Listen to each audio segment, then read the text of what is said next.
Magandang araw, ako po si Sir Ariel, ang ALS lover ng EdTech Unit.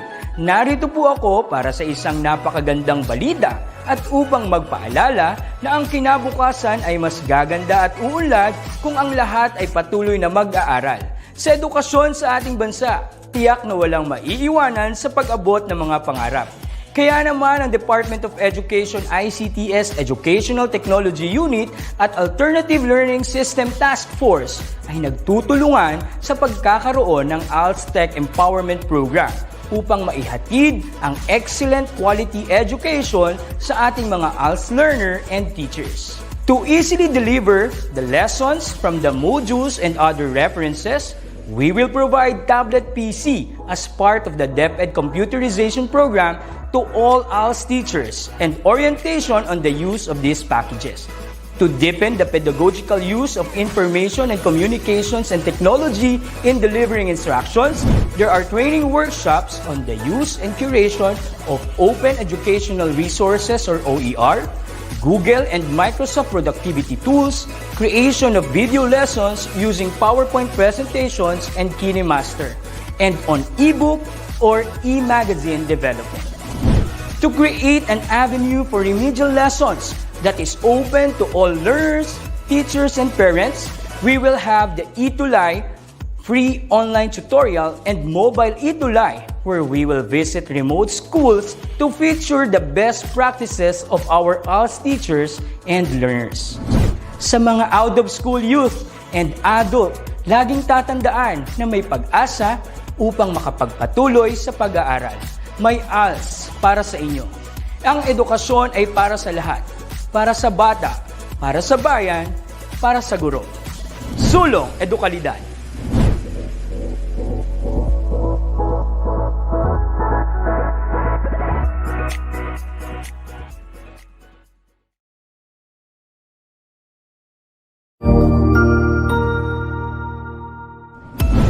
Mabuhay! Isang mapagpalang araw sa ating lahat. Ako ang inyong lingkod, Tutor Madge. Welcome sa ating ETUlay, ang ating libreng online tutorial na hatid ng ating kagawaran ng edukasyon, ICT's EdTech. Ang programang ito ay inaasahang makatutulong at maging karagdagang kaalaman sa mga mag-aaral mula kinder hanggang senior high school, ALS, Alive, at SPED learners. Bukod sa pagsagot ng mga modules, ang ETUlay ay may mga special programs din na siguradong aabangan ninyo araw-araw. Katuwang ang ating mga minamahal na mga magulang at guro ay maitutulay natin ang pagkatuto. Kaya, ihanda na ang inyong module, lapis, papel o kwaderno. Ihanda rin ang isip, mata at tenga sa isa na namang makabuluhang aralin. Tayo nang matuto kasama ang inyong volunteer online tutor sa oras na ito.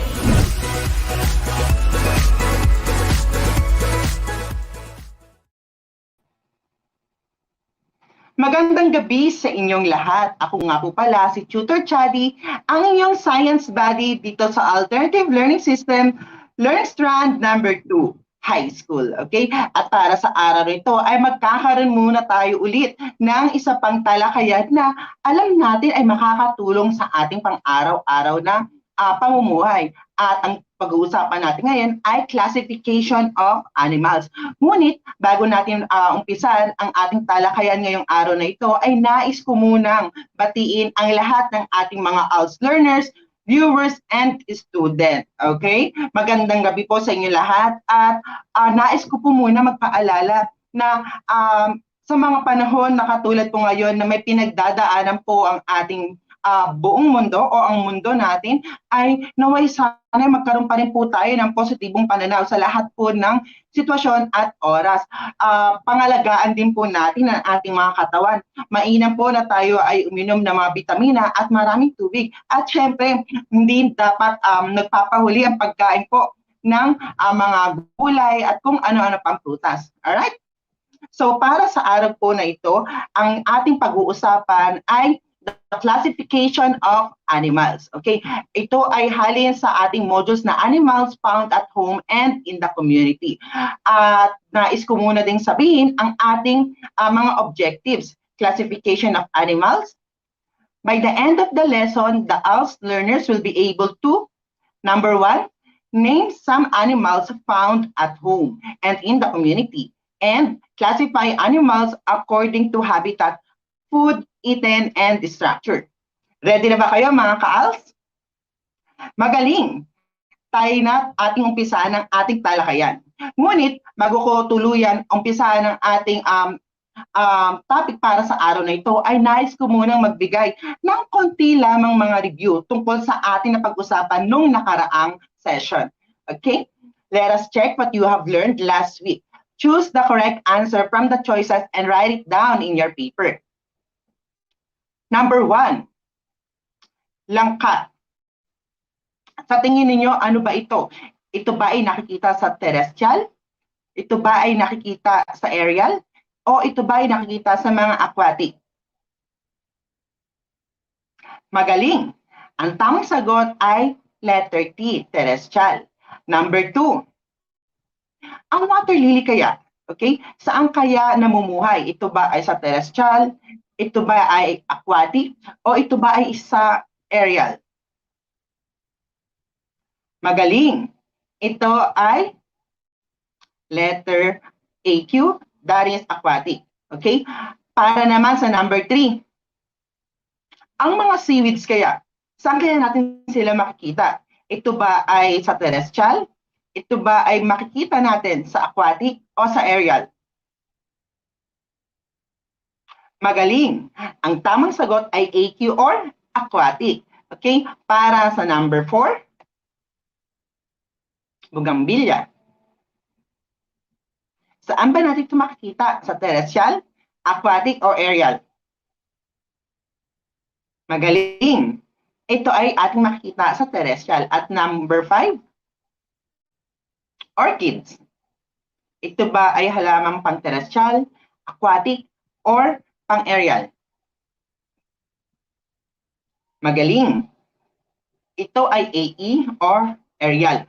Magaling, magaling, magaling. Palakpakan po natin ang ating mga sarili. Again, bago po tayo tuluyan mag-umpisa sa ating leksyon, ay nais ko muling batiin ang ating mga manonood, ang ating ALS, learners, viewers, and student. Mga ka-ALS, naway sana ay ma-share natin ang live session natin para sa araw na ito.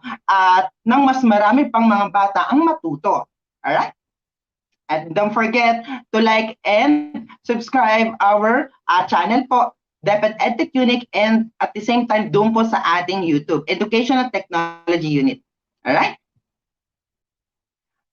Tayo na't ating umpisahan ang usapin tungkol sa classification of animals.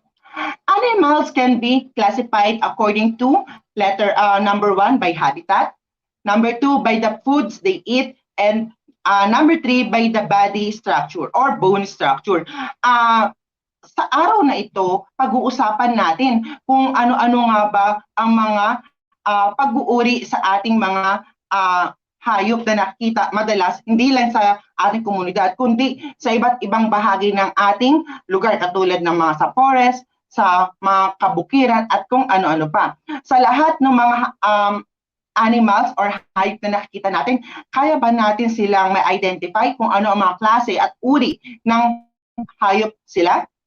This night ay pag-uusapan natin ang classifications ng mga animals. Sabi nga dito, ang animals ay naka-classify into 3. The first one is by habitat, number 2 by the foods they eat, and syempre by the body or bone structure. So, pag-usapan muna natin yung classification of animals according to habitat. So, atin munang basahin kung ano nga ba ang habitat. Habitat is a place where an animal lives.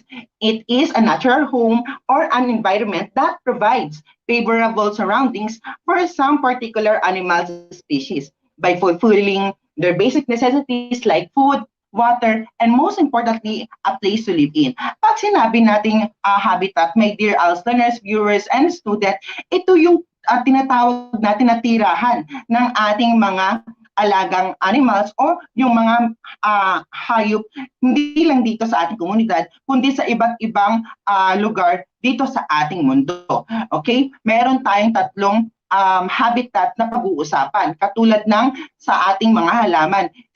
Meron tayong dalawang tirahan na ating ma-identify pagdating sa tirahan ng mga animals. Ito ay ang terrestrial at yung isa ay aquatic. Ano nga ba ang terrestrial animals? It comes from the Latin word which is terra, which means earth or land.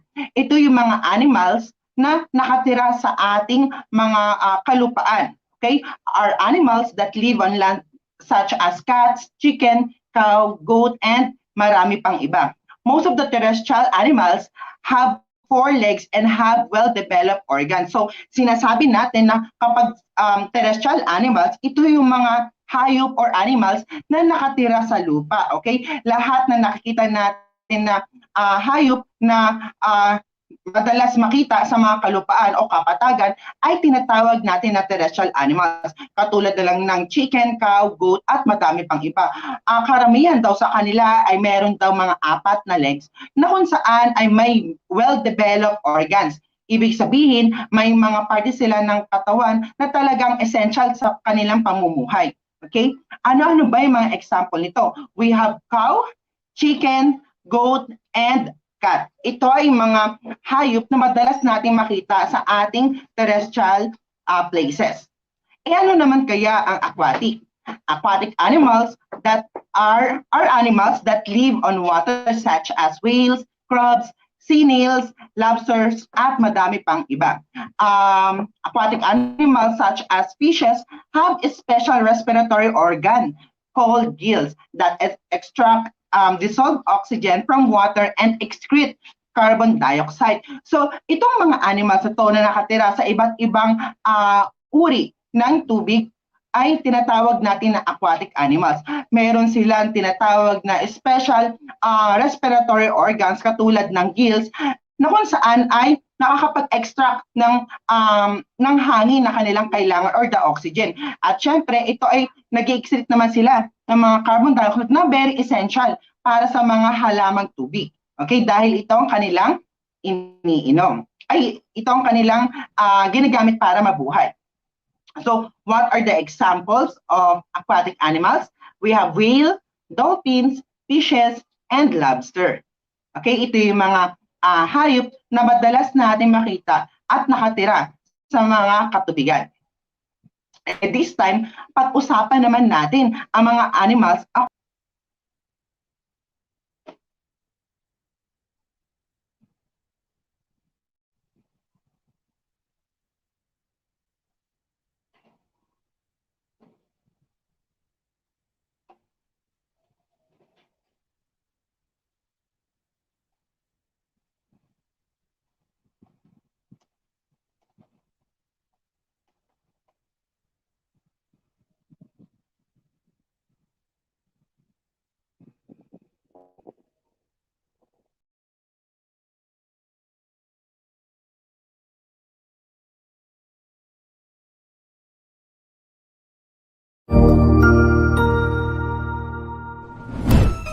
Isang masayang pagbati na may ngiti sa aking mga labi. Naghahanap ba kayo ng makakatuwang sa pagre-review ng inyong anak? Meron yan sa DepEd. Ang ETUlay online tutorial ay libre at handog ng ating kagawaran sa pangunguna ng OUA ICTS EdTech. Ito ay isang proyektong makatutulong sa mga mag-aaral, katuwang ang mga magulang o kasama sa kani-kanilang tahanan para masagutan at maunawaan ang mga modules. Hangad din ng programang ETUlay ang matulungan ang ating mga guro sa kanilang mga blended learning classes. Ang ating ETUlay ay mula kinder hanggang senior high school. Bukod sa academics, meron din tayong mga special programs gaya ng All is Wellness, Reading and Math Remediation, Storytelling, Mommy Tech Talks, Classes sa Gramatika, Speech Class, Financial Literacy, at marami pang iba. Pinalawig din ng ETUlay ang ating Alive program para sa mga mag-aaral mula grade 1 hanggang grade 3. Gayun din ay mayroon tayong ALS program at SPED tutorials na makasisigurong makakamit ng lahat ang inclusive education. May SPED hotline na rin para sa inyong mga katanungan patungkol sa special education. Kaya, subaybayan mula Lunes hanggang Biyernes, mula 9:00 ng umaga hanggang 7:00 ng gabi ang ating ETUlay. Sa ating pagtutulungan, maiaangat natin ang bawat isa. Ating itutulay ang pagkatuto upang di mapigil ang pag-aaral ng kabataang Pilipino.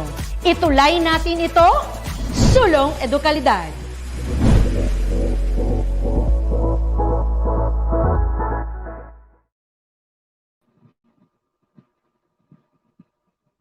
Alright. Thank you so much for waiting. So, this time, pag-uusapan naman natin ay ang classification of animals according to food eaten. Okay? Ano-ano nga ba ang mga bagay nito? Pag sinabi natin mga animals na kung saan ay nakaklassify base sa kanilang kinakain, meron tayong 3 uri nito. We have the herbivores, also we have omnivores and carnivores. Ngunit ating pag-uusapan kung ano-ano ang mga bagay nito. At umpisaan natin sa herbivores. Herbivores are animals that eat only plants are called herbivores. Carabaos, cows, goats, and elephants are one of the examples. So, pag sinabi natin mga herbivores, ito yung mga animals na ang tanging kinakain lamang ay mga halaman. Hindi sila kumakain ng karne at kung ano-ano pa. Okay? Ang kinakain lamang po nila ay mga halaman. Isa sa mga halimbawa nito ay ang mga carabao, mga rabbit, meron din tayong mga goat, meron din tayong baka, at madami pang iba. Basta lagi natin tatandaan mga ka-ALS na pag sinabing herbivores ay ito ang mga animals na kumakain ng mga halaman lamang. Nagkakaintindihan ba? This time, pag-usapan naman natin kung ano ang carnivores. Animals that eat other animals are called carnivores. Katulad ng tigers, lions, leopards, snakes, and hawks are considered to be the best example of carnivores. So, pag sinabi naman carnivores, ito ay mga animals na kumakain ng mga karne o kapwa nila mga animals. Okay? Again, pag sinabing carnivores, ito ay mga animals na kumakain ng kapwa nila animals o mga karne o lamang loob. Katulad na lamang ng crocodile at snake. Nakuha ba mga ka-ALS? Magaling. Para naman sa panguling uri ng animals na nakabatay sa kanilang pagkain, we have omnivores. Animals that eat both plants and other animals are called omnivores. Katulad ng rats, chicken, and humans are considered the best example for omnivores. Again, lagi nating tatandaan mga ka-ALS na pag sinabi nating omnivores, ito ay mga animals, okay, na kumakain ng parehas or ng kumakain ng halaman at kumakain ng karne. Okay? Nagkakaintindihan ba? Again, ano ang omnivores? Magaling. Ito ay mga animals na kumakain ng mga plants at kumakain din ng mga karne. Isa sa mga example na pwede natin ibigay dito ay mismo tayo, humans and also the dogs. At madami pang iba. Alright? Magaling. This time, pag-usapan naman natin ang mga animals na naka-classify according to structure or classification of animals according to the structure. Okay, so, ngunit bago natin umpisan yun, kailangan muna natin malaman na may dalawa tayong basihan. Pagdating sa pag-classify ng mga animals according to structure. We have vertebrates and we have invertebrates. Ano nga ba yung vertebrates? Pag sinabi natin vertebrates, ito yung mga animals na merong buto. Okay? Or backbone. Okay? At pag sinabi naman natin vertebrates, ito yung mga animals na walang mga backbone or walang mga buto. Okay? Ano ulit? Very good. Pag sinabing vertebrates, ito ay mga hayop na may buto. At invertebrates, mga animals na walang buto. Very good. A backbone is a group of small bones linked together. The backbone is part of the internal skeleton called endoskeleton. It is called an internal skeleton because it is found inside the body of the animal. Okay? Lagi nating tatandaan na pag sinabi nating backbone, ito ay mga bones na nakalink sa isa't isa. Okay? At tinatawag natin itong endoskeleton dahil ito ay nakikita sa ating loob ng parte ng katawan ng lahat ng hayop. Ngunit may isa lang akong trivia. Okay? Ano ang buto na nakikita natin araw-araw? Dito sa parte ng katawan ng tao, may makakahula ba? Magbibigay ako ng GCash. Alright, magaling. Ang buto na lagi nating nakikita at nagagamit sa pang-araw-araw ay ang ating mga ngipin. Okay? The teeth is considered to be the bone that uses for grinding foods. Okay? Magaling. So, ang vertebrates ay na-classified into two. The first one is the cold-blooded vertebrates or cold-blooded animals, and the second one is the warm-blooded vertebrates or warm-blooded animals. So, ano nga ba ang pinagkaiba pag sinabi natin cold-blooded at saka warm-blooded? Ating pag-usapan yan. Umpisahan natin sa cold-blooded. Cold-blooded vertebrates or animals are ectothermic. That is, their body temperature changes with the temperature of their environment. Thus, when the environment is cold, these vertebrates become cool as well. And when their environment is hot, their body temperature goes up. Okay? Cold-blooded vertebrates or animals include fishes, amphibians, and reptiles. Lagi nating tatandaan, my dear learners, viewers, and students, na kapag sinabi nating cold-blooded vertebrates, ito ay yung mga animals na kayang mag-adjust. Okay? Kayang mag-adjust sa lugar na naroroon sila. For example lang ako, kunyari, ay dinala doon sa disyerto. Okay? Ang katawan ko ay kung ano temperatura sa lugar na pinagdalhan sa akin, ay ganun din ang magiging temperatura ng aking katawan. Okay? Ganun din ang mangyayari sa katawan ko kung ako ay dinala sa malamig na lugar katulad ng North Pole. Okay? Kung sa North Pole ay malamig, for sure, ang katawan ko ay mag-adjust at magiging malamig din. Okay? That is what you call the cold-blooded vertebrates or cold-blooded animals. Nakuha ba? Magaling. Isa-isahin natin yung mga animals na to. Okay? Umpisahan natin sa fishes. Fishes are vertebrates that live in water. They breathe through their gills. Okay? The pictures below show some types of fishes. Okay? So, katulad ng sinabi ko kanina, isa sa mga halimbawa na kaya natin ibigay pagdating sa mga cold-blooded vertebrates ay yung mga fishes. Sir, bakit po? Dahil kahit saan sila lupalot ng katubigan naroroon ay kaya nilang mag-adjust. Okay? Halimbawa na lang nito ay yung shiner, eel, seahorse, okay, flounder, shark, and ray or stingray. Nagkakaintindihan? Very good. Pangalawa ay ang reptiles. Reptiles are among the oldest organisms to have existed on Earth. Reptiles have dry, scaly skin. Because of this property, their bodies do not dry out as fast as the bodies of the other cold-blooded invertebrates. Reptiles are divided into four groups. Okay, the first one is the snake.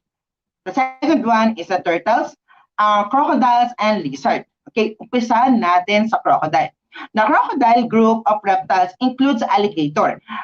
Crocodiles live in water and have raised nostrils on their snouts that are connected to their lungs. So, isa sa mga reptiles na binigay natin para maging halimbawa ay ang alligator. So, lagi natin tatandaan, my dear learners, viewers, and students, na kapag sinabi nating reptiles, ito yung mga animals na madalas ay mayroong mga kaliskis sa kanilang panlabas na kaanyuan. At isa na dito ay ang crocodile, okay, or alligator. Number 2, turtle. Turtle live in shells that serve as their protection. They have strong, sharp beaks without teeth. Okay, there are sea turtles and land turtles or tortoise. The limbs of the sea turtle serve as their flippers that help them swing. So, isa sa mga example, again, ng reptiles ay ang ating turtles. Okay? Also, we have snake. Snakes eat other animal for food. Snakes do not have limbs. They do not have air openings either. They also have unusual jaws that enable them to swallow prey bigger than their mouth. So, isa sa mga halimbawa ulit ng reptiles ay ang snakes. So, lagi natin tatandaan na ang mga nabanggit kong mga halaman ay na hayop or animals katulad ng crocodile at maging ang ating snakes ay sobrang mapanganib na animals. Maaari tayong magkaroon ng kapahamakan sa ating mga sarili kung tayo ay mapupunta or kung tayo ay maididikit sa mga animals na ito. Kaya laging mag-iingat. Okay? Last but not the least is the lizard. Okay?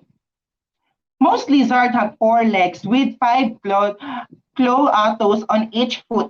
They range in size from 5 centimeters to around 3 meters long and can weigh as much as 140 kilogram. So isa sa mga example o panghuling example natin para sa reptiles ay ang lizard. Amphibians. Amphibians are vertebrates that can live both on land and in water. Most amphibians undergo a series of body changes as they develop. These changes enable them to go from a water environment to a land environment. So, pag sinabi nating amphibians, okay, ito yung mga animals na kayang manirahan parehas sa lupa at sa tubig. Okay? May mga special respiratory skills sila or special respiratory parts na kung saan ay very essential sa pamumuhay dito sa lupa at sa tubig. Okay? So again, pag sinabi natin mga amphibians, my dear ALS learners, viewers, and students, ito ay mga animals or vertebrates na kayang manirahan both on land and in water. Alright? This time, pag-usapan naman natin yung warm-blooded vertebrates. Pag sinabi naman natin warm-blooded vertebrates are, ito yung mga tinatawag natin na endothermic. That is, their temperature remain constant no matter what the temperature of the environment is. There are 2 classes of warm-blood animals or vertebrates. The first one is the birds and the second one is the mammals. So, pag sinabi naman natin na warm-blooded vertebrates or warm-blooded animals, ito naman yung mga hayop, okay? Or mga animals na kahit saan mo sila dalhin sa panig ng mundo ay hindi nagbabago ang kanilang temperatura. It remain constant and consistent no matter what happen, okay? So, isa sa mga pwede nating ibigay na examples dito ay ang mga birds and mammals. Okay? So, let's have first the birds. Birds are egg-laying vertebrates whose bodies are covered with feathers and whose forelimbs have been modified into wings. Birds' eggs have hard shells unlike those of the snakes, turtles, and lizards. So, pag sinabi natin na birds, ito yung mga animals na nag-lay ng mga eggs para magkaroon ng reproduction. Okay? And at the same time, meron silang special skills na kung saan yung mga forelimbs nila ay hindi ganon kakapal. Okay? So bakit po? Dahil ito yung ginagamit nila para lumipad. Okay? Pero tatandaan ninyo, my dear ALS learners, viewers, and students, na hindi lahat ng mga may pakpak ay nakakalipad. Isang halimbawa na lang dito ay yung ostrich. Okay? Ito ay isang uri ng bird na kung saan ay dahil sa sobrang bigat nito ay hindi niya kayang dalhin yung kanyang katawan. Despite na ang forelimbs niya ay hindi ganon kakapal o hindi ganon kakapal. Okay? Pero still, the ostrich is considered to be the birds. Okay? Naintindihan ba? ALS learners? Magaling.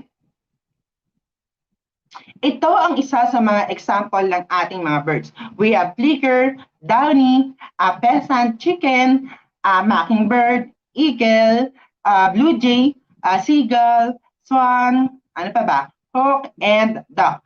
By the way, I just want to inform you that our Philippine bird is the Philippine eagle. Okay? The Philippine national bird is very good, the eagle. This time, pag-usapan naman natin yung mammals. Mammals are a class of vertebrates whose young are nourished with milk from the mother's mammary gland. All animals except whales have hair. Okay, many mammals can move fast because of their legs are more directly under their bodies, unlike those of amphibians and reptiles. So, pag sinabi naman natin mammals, my dear learners, viewers, and student, ito yung klase ng vertebrae naman. Okay? Klase ng vertebrae na kung saan ay may kakayahan silang magkaroon ng development and production na tinatawag natin na milk. Okay? Through the use of their mammary glands. So, ano-ano ba yung mga animals, ano-ano ba yung mga vertebrates na alam natin na nakakapag-develop ng tinatawag natin na milk through their mammary gland? May naisip ba kayo? Very good. Siyempre, hindi mawawala dyan yung mga alaga ninyong aso at pusa. Tama ba? So, one of the examples that we can give is, siyempre, number one, the chimpanzee, the rats, the porpoise, bat, deer, cow, kangaroo. Okay? Those are what you call mammals na kung saan nakakapag-develop ng tinatawag natin ng milk through the mammary gland. Alright. Marsupials. Marsupials are mammals that develop, okay, their young in pouches. Their young are born, not hatched from eggs, okay? Young marsupials develop for only a short time inside their mother's womb, and when they are born, they are too weak and helpless, okay, to be left on their own. So, pag sinabi natin marsupials, ito yung mga klase naman ng mga animals na kung saan ay meron silang mga pouches o parang bulsa. Pero hindi ito lagayan ng kung ano man. Okay? Dito nila tinatago ang mga anak nila. Siyempre, unang-unang for protection. Pangalawa, sa loob ng mga pouches na yan, ay nandun yung tinatawag natin na mammary gland na kung saan ay nakakapag-develop ng mga milk na essential, okay, sa kanilang mga babies. Okay, katulad na lang dyan ay ang mga animals or vertebrae katulad ng kangaroo and koala. Okay? Placentals. Placentals, okay, make up the largest group of mammals. Placentals are mammals that have placentas, okay? The placenta is an organ inside the mother's body that allows food and oxygen to pass from the mother's blood into the embryo, that developing fetus inside the mother's womb. This allows the young to develop well inside the mother's womb. Okay? Pag sinabi natin placentas, ito yung isang part ng ating what you call this one, ito yung part ng ating katawan na kung saan nag-uugnay doon sa process ng pagbibigay ng hangin and nutrients as well doon sa mga baby na kanilang pinagdadala or dinadala. Okay? Isa sa mga animals na maaari natin bigay dyan ay yung tinatawag natin na pigs. Okay? Nandyan din yung mga dog, cat, at marami pang iba. Okay? Clear na ba tayo doon? Very good, mga ka-ALS. This time, pag-usapan naman natin yung mga invertebrates. Okay? Invertebrates are animals without backbone.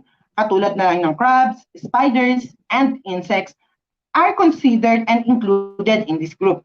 Most invertebrates don't even have hard coverings. Their bodies are soft inside and out. So again, pag sinabi natin invertebrates, these are the animals, okay, na walang mga buto. So ano-ano ba yung mga animals or mga invertebrates na yan? Okay, invertebrates can be divided into two large groups, the simple invertebrates and the complex invertebrates. Ano nga ba ang isang simple invertebrates?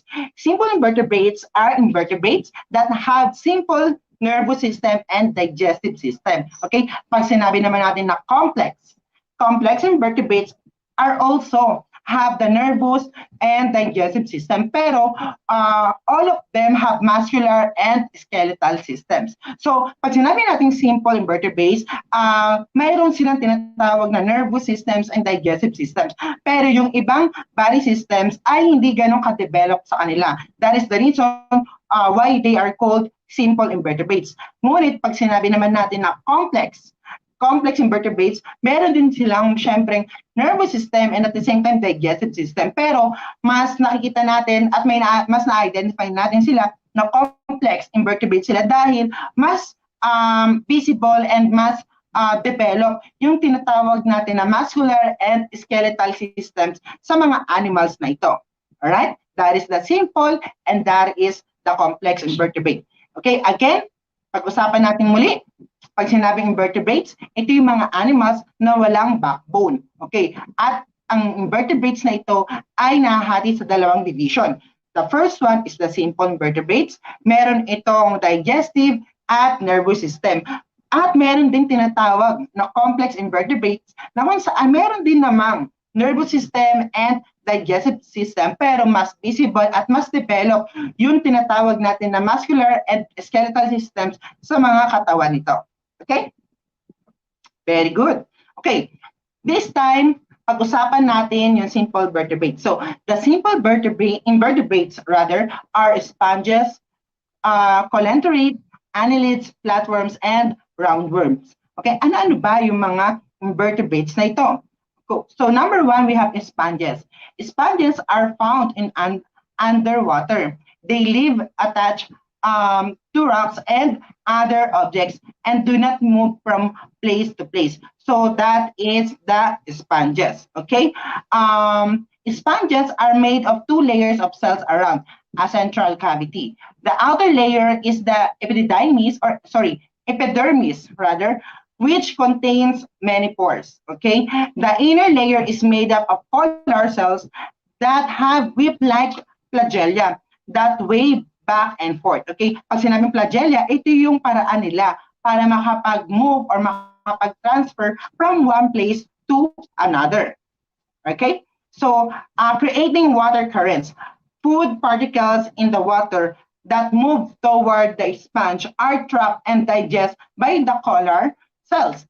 Waste leave through the opening at the top of the central cavity.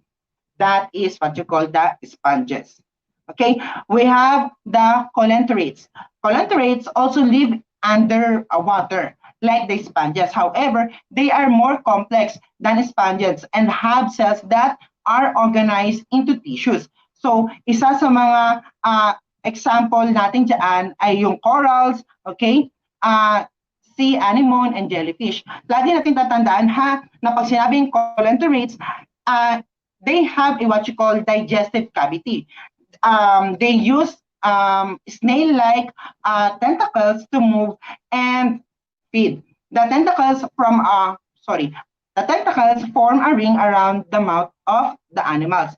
So again, one of the examples for that is the corals, sea anemone, and jellyfish. So guys, nakikita natin may example nito kung tayo ay papalarin na magkaroon ng kakayahan, okay, mapadami pa ang ating mga corals, ay sana, okay, mapadami pa natin sila dahil malaki ang nagiging tulong ng mga coral sa ating yamang tubig. Okay?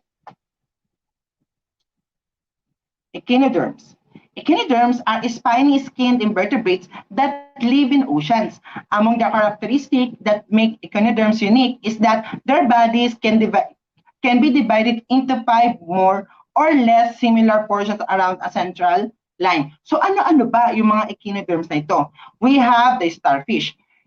You might see starfish or sea stars on an ocean beach. The arms of starfish contain suckers that help the starfish move. Okay, the starfish uses its arms to break open the shells of a clam that it wants to eat. Okay, once the shells open, the starfish can push its stomach, okay, out of his mouth and enters the shells.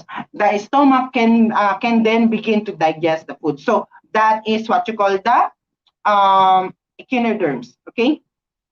So guys, pag sinabi natin, ay isa sa mga example natin dito ay starfish. Isang paalala lang ulit, kung tayo ay nasa beach at nakakita tayo ng tinatawag natin na starfish, naway sana wag natin silang kunin, wag natin silang paglaruan dahil most of the time napapansin ko na kapag tayo ay nasa beach ay lagi nilang silang kinukuha at pinaglalaruan. Okay? Tatandaan natin na lahat ng mga species dito sa ating mundo ay may pakinabang at nakakatulong sila sa ating kapaligiran. Kung gagawin natin yon, ay for sure mamamatay yung mga starfish na yan.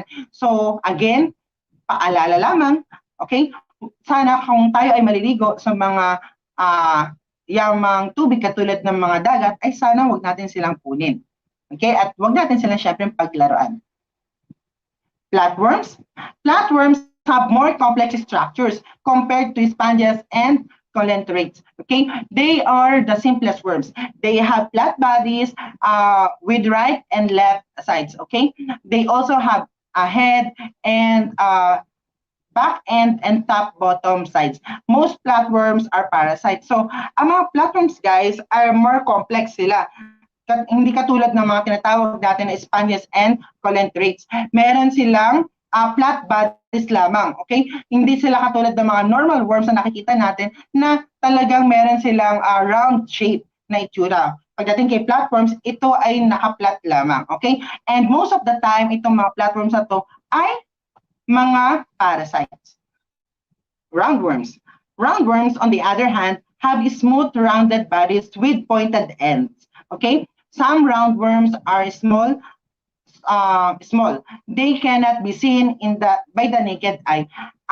Others can grow to be as long as 3 meters. Okay, we have pagdating sa usaping na roundworms, syempre ang characteristic niya is automatically round in shape. Okay, and most of the time is parasite din. Okay, karamihan sa kanila ay parasite din. However, ito ay talagang maliliit lamang. Ngunit as time goes by, kapag nagkaroon sila ng maraming nutrition na nakuha, automatic ay kaya nila lumaki ng at least 15 centimeter to 15 centimeter up until 3 meters. So ganun siya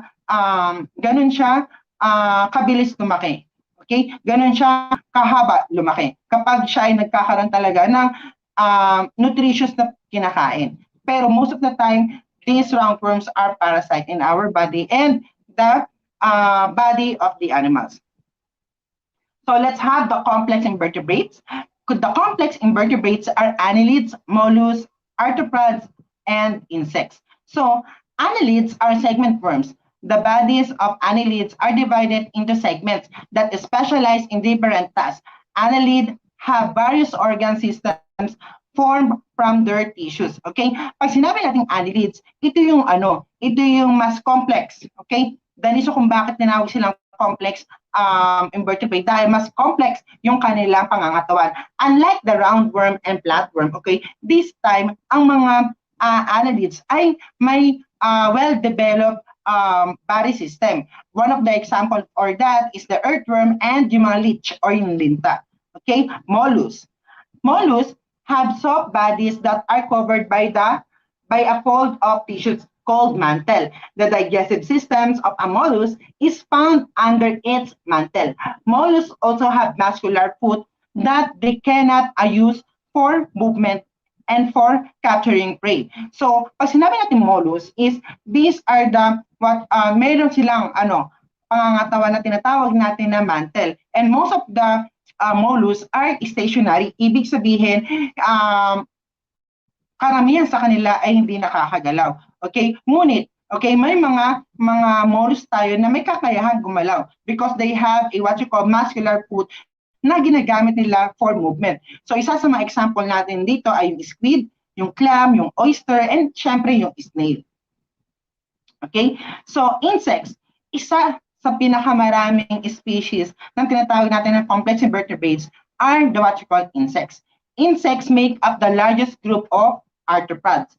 All insects have bodies that are made up of 3 parts. The first one is the abdomen, the thorax, and the head. Okay, so again, pag sinabi natin insects, katulad ng sinabi ko kanina, sila may pinakamalaming species pagdating sa usapin na complex invertebrates. Invertebrates. Okay, meron silang tinatawag na abdomen, which is the body. Okay, meron silang tinatawag na thorax, it is the body of the insects na nasa middle part. And lastly, we have the head. The crustaceans.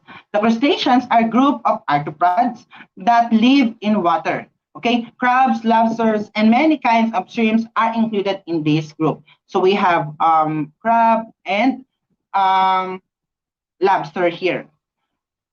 Arachnids. Okay, arachnids include spiders and scorpions. Okay, ticks and mites. Most arachnids live on land.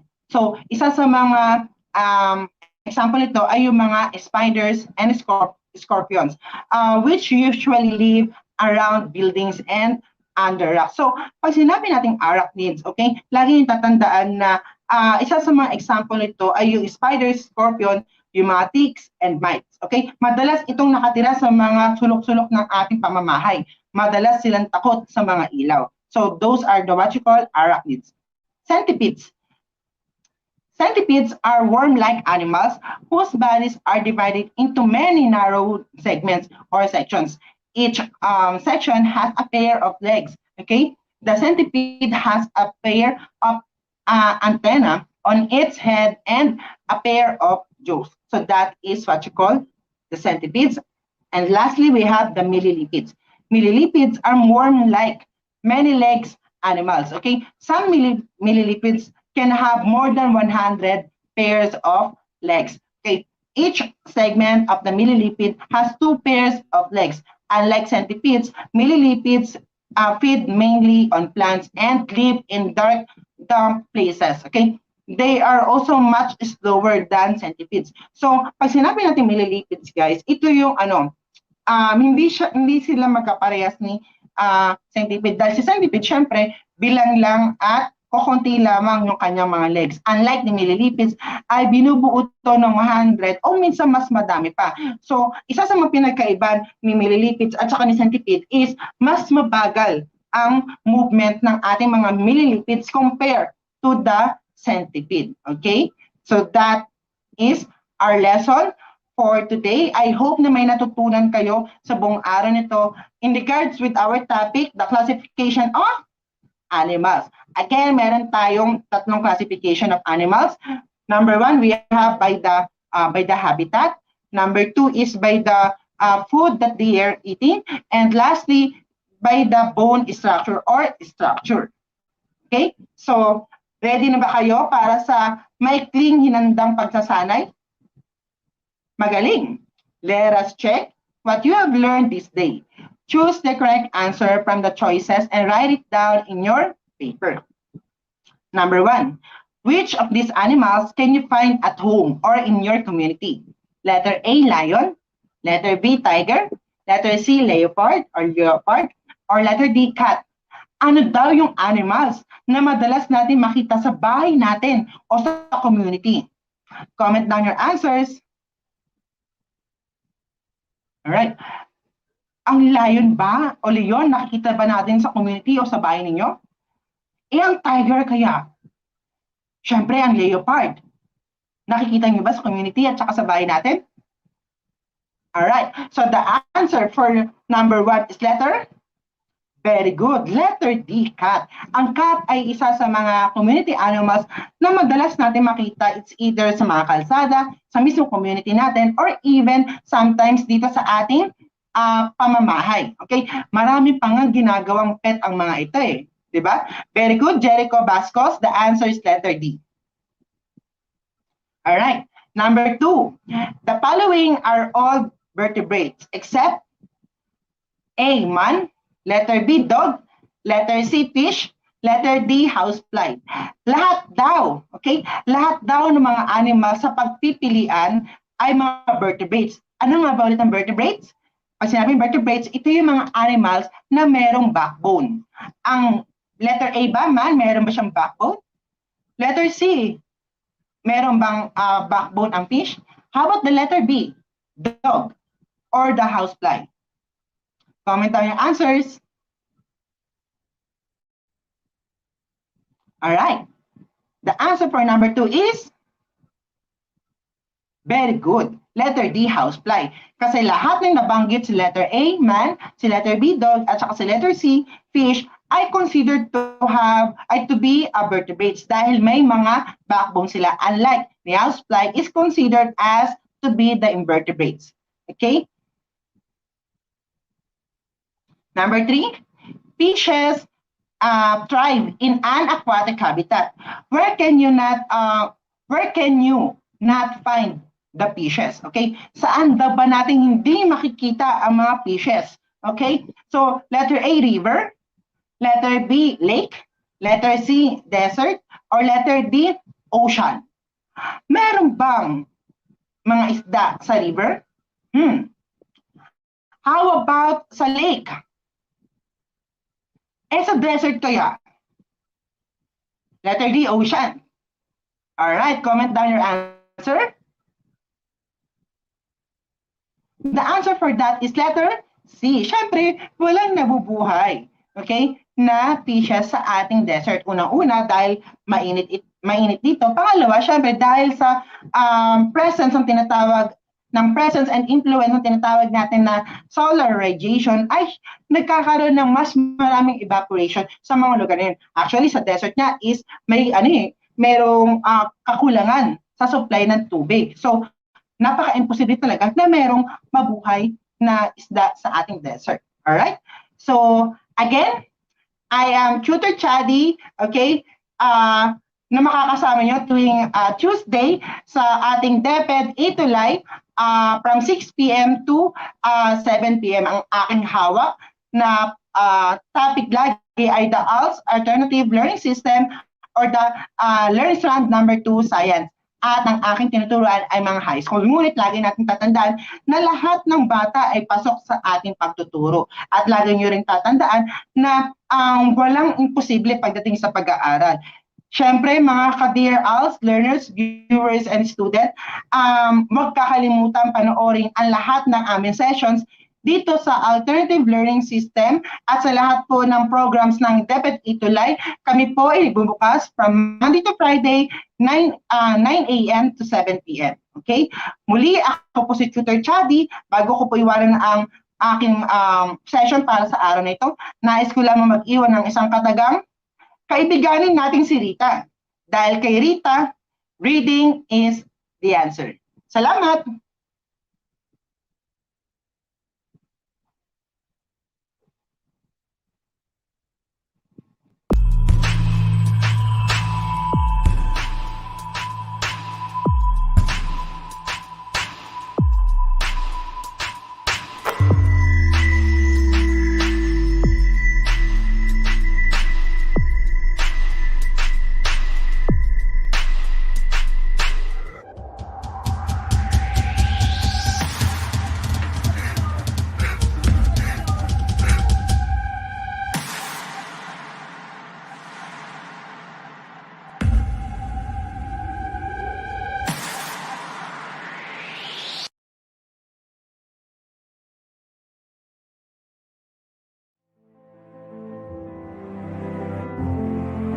Si ALS Learner JC is a proof that life offers second chances.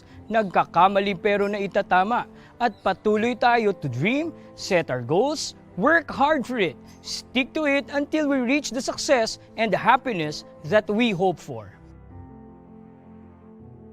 Ako po muli si Sir A, ang inyong ALS coach dito lang sa Alternative Learning System sa DepEd TV.